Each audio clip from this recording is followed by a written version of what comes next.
So I'm not really here to tell you the ins and outs of cloud in that. I'm really trying to sort of, what I want to do is to position where the MAVs, how we sort of see this and how we can sort of react to this and respond to this as a sector. So I'm really trying to sort of to build on what's been presented today and suggest some of the work that's been going on in the back in the MAV to sort of to look at this. So what's it all mean for local government? What's it mean now?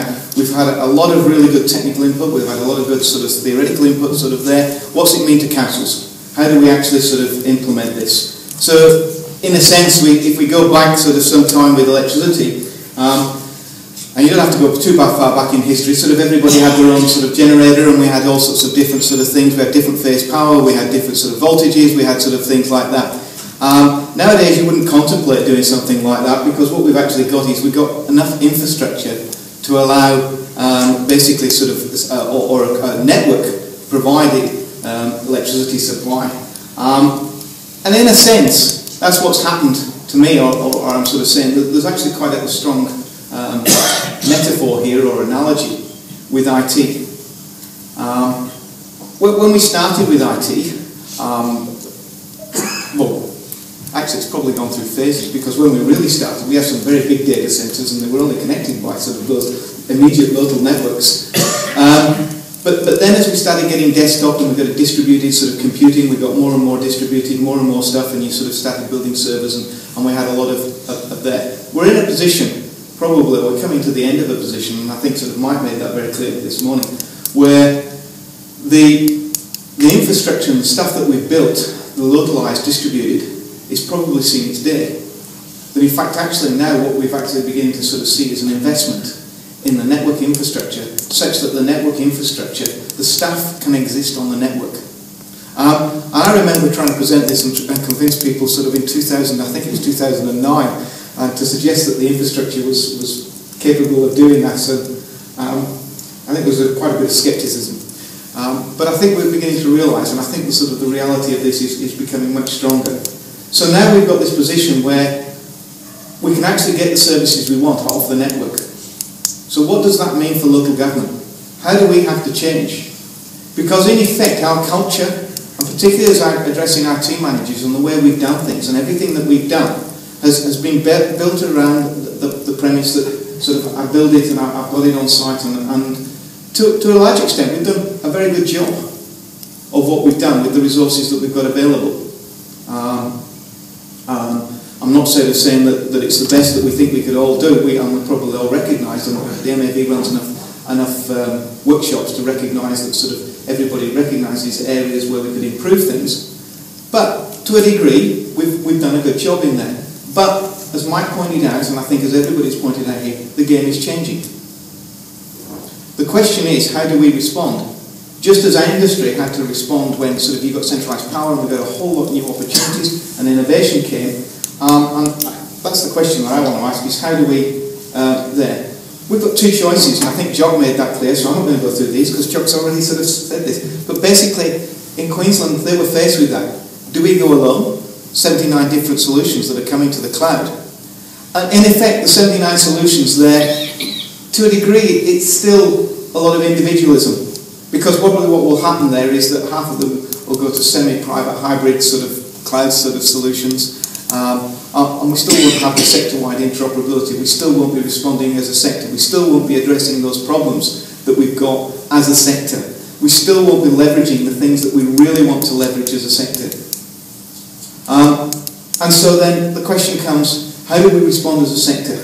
How do we in Victoria move? Now in Queensland, yes, they've moved, but we've now got to ask the question for ourselves. Where do we want to go? And what do we want to do this? Because if it really is a game changer, how does that game changing look different?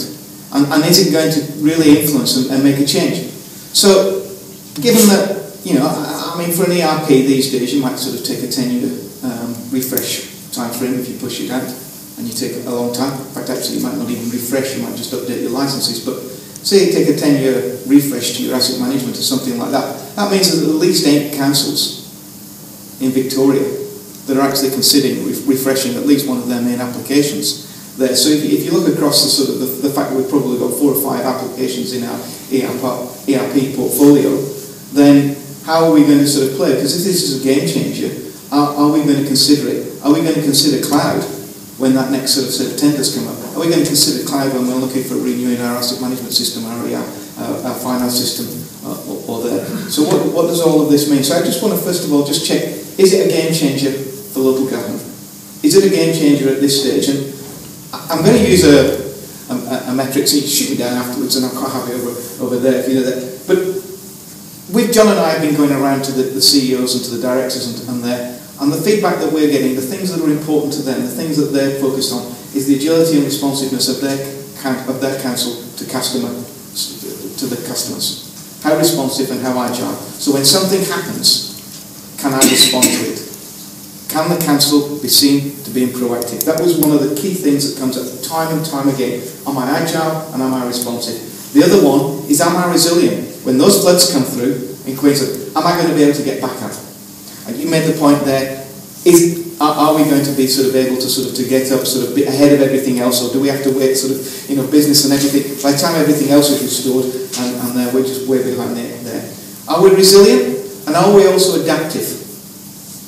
Can we manage the changes that are happening, and are we able to move to those sort of changes? Or are we so locked into these capital cycles of spending and expenditure that we can't actually move when we need to move? So that was the other thing that came up to us. The other thing that people keep telling us is we need to be more productivity. We know that we're asked to do 30% now more service delivery than we were 5-10 years ago, and at the same time we know that our GDP, our contribution that is presented to local government from the feds that comes down through the Grants Commission is 50% less than it was 10 years ago.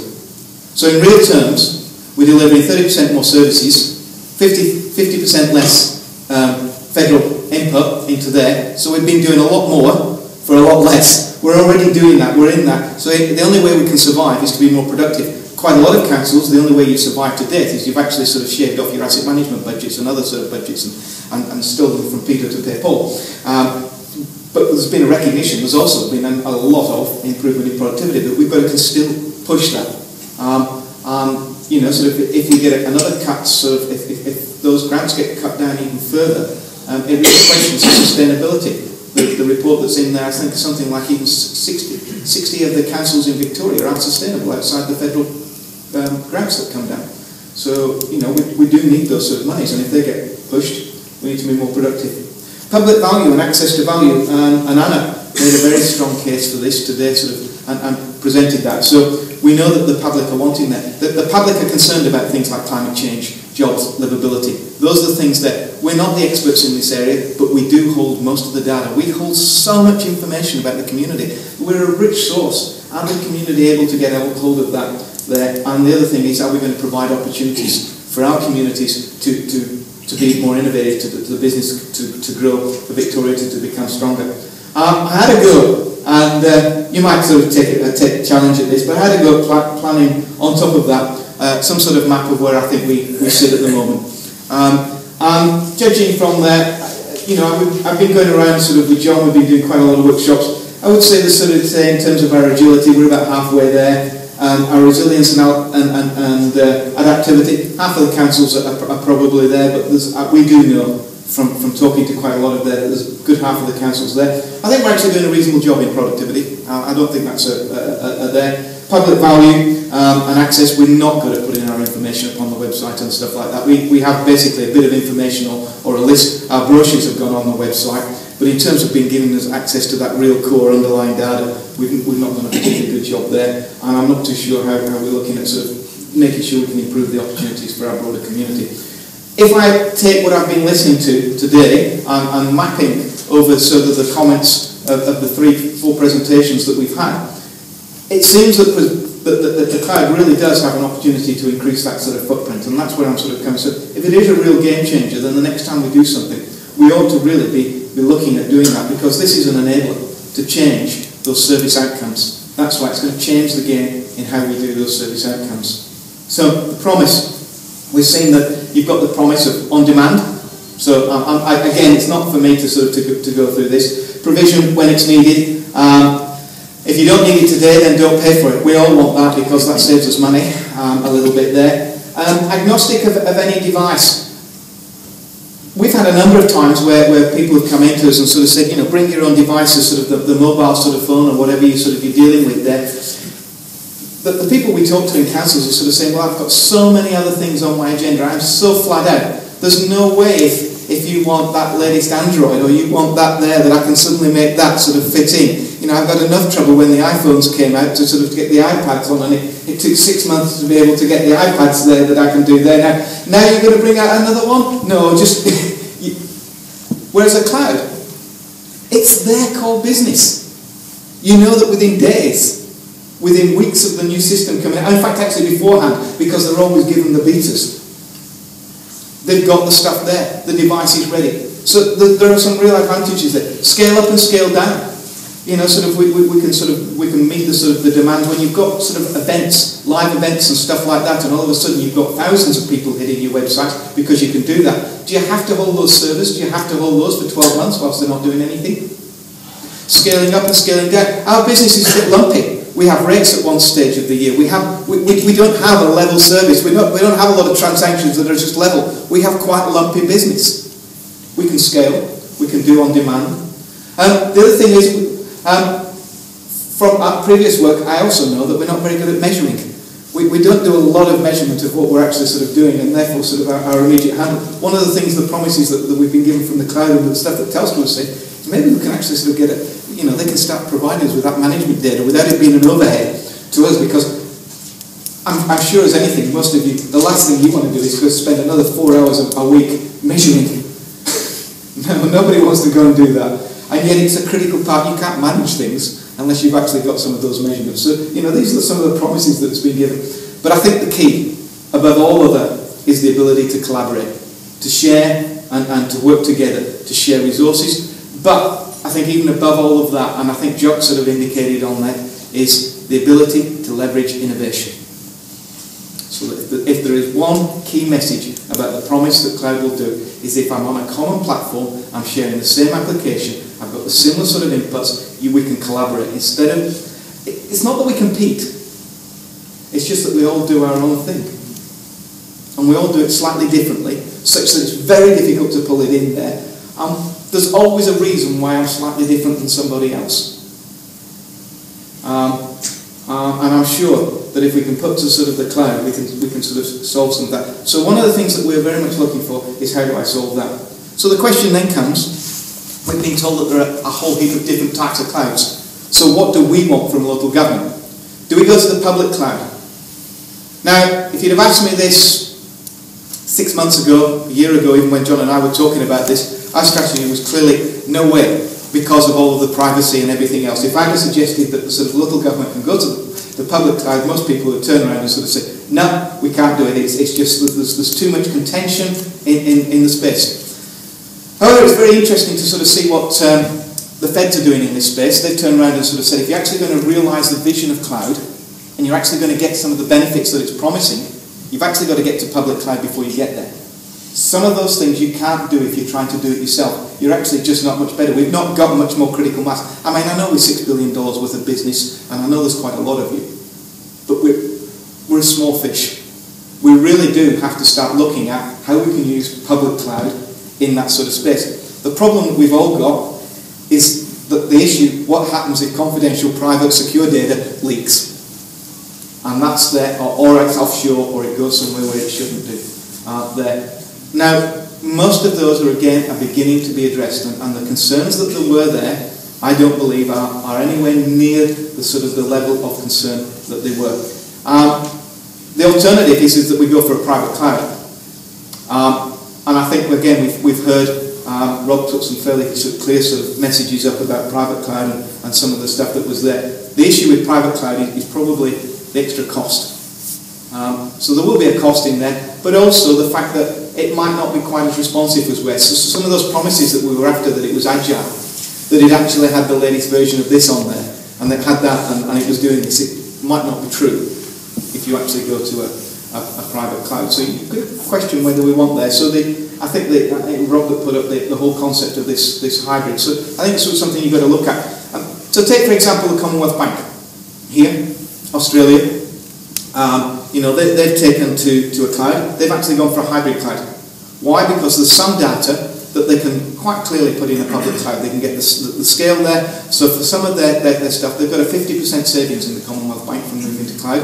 Is their KPI numbers that they publish. Sort of out of there in their case study, 50% savings from doing that. They've got a 40% improvement in services, and they've got a 50% on their testing environment. And certain of those environments went private, so they did it for themselves because of the confidentiality nature of that, and other stuff they could quite happily put into the public sort of side. And they've learned how to manage that. And I think that's some of the sort of lessons that we've got to sort of probably take from this is what we want to do and where we want to go. So, having put that, so what are the plans for the MAV? And where do we stand and what are we looking at? Well, I've put up on the board here is that we've actually got a contract at the moment that's just about to expire, which is for voice, mobile and data. Basically the contracts have been running for, I think it's over 10 years now, so it was originally sort of set up by the state government under the TPAMS arrangement, and then local government has adapted the TPAMS, and we've actually sort of developed our own local government telecommunications contract, and I think something like nearly 60 to 70 of the councils actually participate in this. So it's a sector-wide sort of agreement. However, we've not done particularly well on this. We've not been able to improve on TPAMS. We've got some benefits for local government which are different to what the state government has got. But fundamentally, the difficulty with this contract is, from a data perspective, it costs 3.5 times more for the rural councils and regional councils. So once you move outside this, do I have a...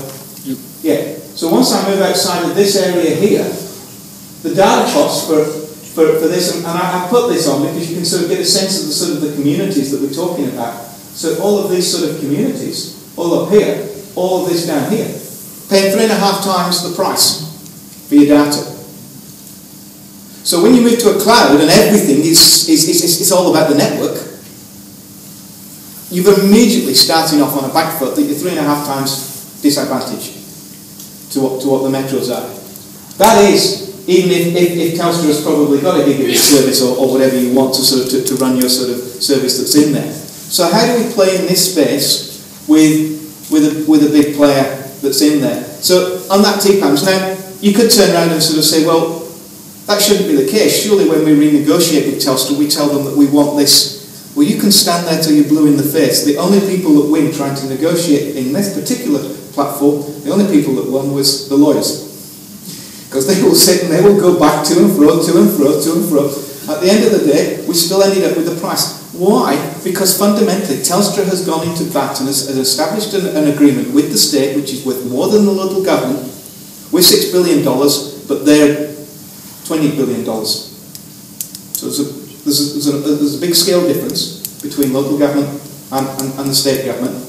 And they've got favoured nation clauses in those contracts. There is no way Telstra is suddenly going to turn around, oh, but for local government, we'll give you this rate, when they're sitting there and knowing that the whole of the state then is going to turn around under a favoured nations contract and sort of say, you've got to sort of there. They won't buggerise their business.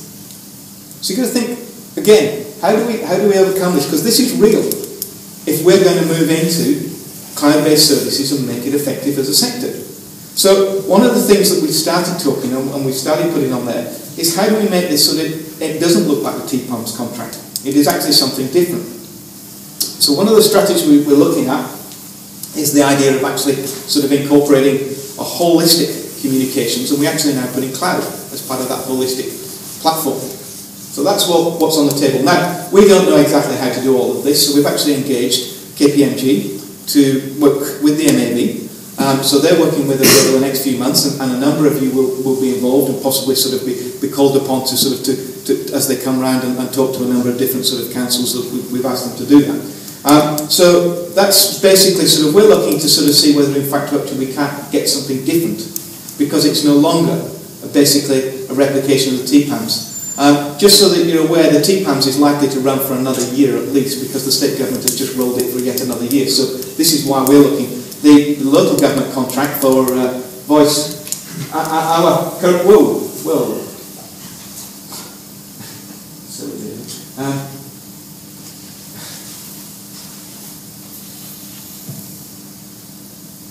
press that one. So our current contract for this expires in, I think it's November, December this year.